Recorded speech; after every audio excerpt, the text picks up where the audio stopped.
Welcome to the Course Creators Podcast with course design expert Jenny Rice. Whether you're an experienced creator or just starting out, this podcast helps build courses that resonate, transform, and make an impact. Each episode, we'll explore strategies and tips to help you create engaging, successful courses. Let's dive in. Hi, this is Jenny Rice from Course Creators Podcast. I'm so excited about our guest today. We have Sam Barrow, who's an adult educator. So welcome, Sam. Hi, Jenny. Thank you for having me. Yeah, it's so great to have you. So why don't you start? Tell me about yourself and your background. Yep, I am a business operations professional. I've been in business operations and scalability for like 20 plus years. I am also an educator. I focus on things like agile project management to help businesses build the foundation essentially to ensure that they can scale and continue to grow. Wow, what a great background you've got to do that and provide services for your clients. So tell me a little bit more about services you do provide and how you help your clients and potentially your learners transform. Yep, absolutely. So I usually work with business leaders to bridge that gap between that vision that they have and what it looks like in practice. That's where that agile project management comes in, being able to figure out what your leaders need, what their vision is, what their goals are, and then help the teams translate that in a way that is accurate, collaborative, and also successful. That's so great. I love that you start with a vision in mind and then how do we implement towards that vision, right? Absolutely. Yeah. And so do you work on teams yourself or do you help train them to do that effectively themselves? It's a combination of both. So I have been in the training people seats and I have been in the management seat where I'm training a team that is my own. One of the things that I really enjoy is working with teams that are not sure what to do, right? I am someone who likes project solving. I like to take the pieces apart, figure out what's kind of making everyone run. And so making sure that teams can work together, that they have the right principles in place in order to make work happen, and then helping them realize that they don't need me. And I know that might sound counterintuitive, but my goal is to ensure that everybody has the skills they need to be successful and comfortable in doing their job. And sometimes that means show them, train them, model, and then let them go. That's great. So you have a path that you take them on is indicate what does good look like. Yes. Let me help you get to what good looks like and then be independent on your own so they don't need you managing them and or training them anymore, right? Correct. Yeah. And I mean, I don't just abandon folks, right? If you need help, there are office hours or resources or whatever it is. But the goal is not that you have one person being that bottleneck. And instead, you have a bunch of people that are working in the same way so that they know how to work together. That's so great. So it's not a dependency on you. You're creating independence for them to manage on their Correct. own. How do you manage in these groups? Let's say if somebody's much more skilled than somebody else, how do you train them to be level at the same level? Yeah, that's a great question. Something that I focus on in the beginning of every engagement is what are the expectations? So, what are the expectations for the leaders, whoever's paying the bills, but also are your stakeholders? Who are those people that are going to have to show you that they've learned something? And I need to know what your expectations are so that I can communicate that back to someone else. Now, I do level set in terms of you have a senior, let's say senior software developer, and you have a junior software developer. I don't expect them to be operating at the same level. That would be ridiculous. But I do expect them to be asking the same questions, doing the same things, and then also understanding where they can help or ask for help. So it's not about this person can't do their job or this person's not there yet. It's about what skills are you bringing today? What skills do we need to see from you? And then how do we bridge that gap? That's great. So you're in a way evaluating your performance goals and then saying where you at now so that we can reach those performance goals, right? Correct. And in a That's non-threatening way. right. And it sounds like you work on a team. So it's a team collaborative. It's not, I'm teaching one person to do their job, one other person to do it. It's how do we collaborate together as a team and work Yeah. through these things, right? And it's Yeah. really important that your leadership is also part of that team. So it's not enough to say, I have this product development team and I want them to be working in agile ways. If your leadership doesn't understand what that means, and if they don't have the right language to discuss it with their teams, it's not going to be successful. There's a disconnect there then, right? So Yep. Yeah. And what tools do you use to help educate them? And you said show them how. Tell me a little bit more about that. Yes. So I have a plethora of things that I do depending on kind of where your organization is. I've worked a lot in startups. I've been in startups since about 2016, and they very rarely have a formal LMS. So I am using slides and presentations. I'm using hands-on workshops. I'm using virtual environments with breakout groups, always going to be worksheets. I use some tools like Trello and Jira and some of the industry standard stuff. And all of it is to lower the barrier of entry for folks. I don't want them to think if we don't have an LMS or we don't have a dedicated team for this, then we can't do it right. So I try to kind of meet my clients where they are. That's so great. That's so great. So enabling them to be successful with where they're at, where they want to go, and what tools they can help with do that. And I heard in there too, what can I do with these tools? It's not just about teaching them the philosophy or the Right. theory. It's how do I action it? How do I take these tools and then obviously move my project along and meet my project goals, right? Yep, you got it. That's great. And do you evaluate your teams as you're going through the process? Tell Yes. me more about that. So I'm sure everybody's heard about SMART goals, being specific, measurable, achievable, realistic, and time bound, right?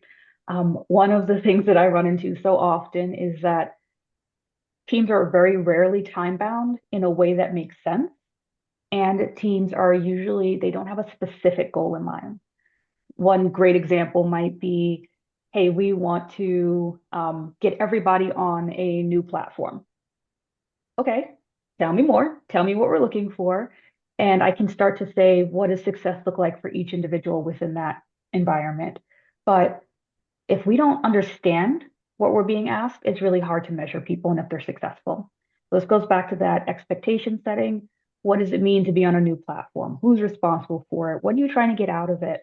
Who is going to be your partner to make sure that you stay aligned? Once we have those kind of conversations in place, it's fairly easy to say, Jenny, you are responsible for these things. How's it going? Or I'm seeing that we're a little bit behind. What's going on? Tell me what's happening. What do you need to be comfortable and confident in being able to do this? And asking those open-ended questions really helps folks be transparent, but it also, as a leader, helps you say, oh, I know how to fix this and I can work with you. And it doesn't have to be scary. In fact, we can do this together and it can be your success. But the first part is the expectation setting. The next part is building those relationships. And then the rest of it is smooth sailing, so to speak. That's great. And it's so interesting that you're focused on agile project management. And it sounds like your courses, your delivery, your training is also agile to meet the needs as a team moves along the process of performing together. Yes. That's I, great. I believe in frameworks, not rules. So here's our framework for operating, and maybe we need to change something here or there, but the general consensus is we are moving together, we're moving forward as a team, and we want to remove our blockers. How do we have the conversations necessary to do that? It also extends then to some of my other offerings like navigating difficult conversations. Right. Lots of folks don't know how to have difficult conversations in a professional environment, and that's okay, but we have to, right? We don't want that to be the reason we're not successful. So tons of interpersonal skills get taught in those environments and coaching and how do you get through these tough times without it feeling personal. That's great. Because my next question was going to be, what challenges do you have or you see happen that you need to address? So one of them would be having those difficult conversations. Any other challenges that you maybe anticipate or maybe show up how do you address those? Yes, I you will always find someone who is resistant to what you're doing. There are dozens of reasons why that might be the case. And I try to go figure out who those people are first and talk to them. I'm not judging you. I'm not coming in that conversation saying, hey, I hear you don't want to do this. I want to know why you have hesitations about this because I don't want you to be a blocker when I go forward. I always share a story about a woman I worked with where she just did not want to work with me.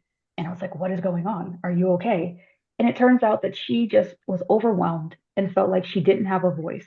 And so she just kind of threw her hands up and said, never mind. We were able to fix that by saying, what is going on? What do you need? And letting her vent. But so often I hear, oh, we have this team who doesn't want to do this thing. And that's just the way people are. They're like, yeah, that's just how that team is. And that can't be the case. If you are agile, then you need to be able to break those things down into smaller pieces, including people who maybe don't want to be on board with you, and then build it back up, build it back right so that you can move forward. That's so great. So you're going into the source of the problem and having people either vent or explain it, because you're right. People tend to have a problem and they cover it up by doing something else that's counterproductive. And it's like, Yep. wait a minute, let's get to the root of the problem and address it. Right. So Absolutely. And your use of counterproductive is exactly that. It's just what do we get from this? And the answer is stress and frustration, but yeah, nothing that we can actually work with. yeah, we can't address it unless we know what the problem is, right? I Mhm. love that you have a holistic approach to everything. It's like, let's look at the whole goals, the whole team, the whole person, and the whole project itself. So it almost becomes an agile perspective that you bring to the group, right? Yeah. I yes, you're absolutely right. I firmly believe in building up the people that build the business.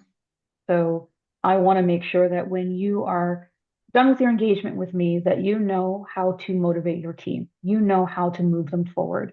And it's not a stick and carrot, right? It's not like, oh, if you do good, you get this. People want to do well. And if you set them up for success, they will do well. But that comes from leadership. That comes from them understanding that we can be a collaborative and agile environment. We just have to put the work in. Yeah, absolutely. Makes perfect sense. So as we end this podcast, do you have any tips for other potential course creators and helping them look at your agile perspective, maybe? Absolutely.